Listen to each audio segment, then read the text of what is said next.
50, 60, 70 বছর কাটাইতে পারে, আল্লাহ তাআলা আপনার জন্য আমার জন্য বানিয়ে রেখেছে জান্নাত মহা পুরস্কার হিসেবে। সুবহানাল্লাহ বলতে পারে। সম্মানিত ভাইরা, এমনি করে আপনি জান্নাত পাবেন। আপনাদের উদ্দেশ্য মাত্র আমি চারটা আমল বলে দেব।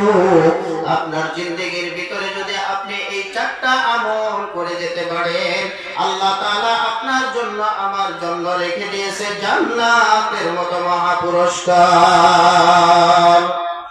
আমার ভাইরা, আল্লাহর রাসূল হাদিসের ভিতরে বলেছেন, আল মারাতু ইযা সাল্লাত খামসাহা, কোন মহিলা যদি 5 ওয়াক্ত নামাজ যথারীতিভাবে আদায় করতে পারে, 4টা আমল আমি আপনাদের সম্মুখে বলবো, আপনাদের উদ্দেশ্যে বলবো।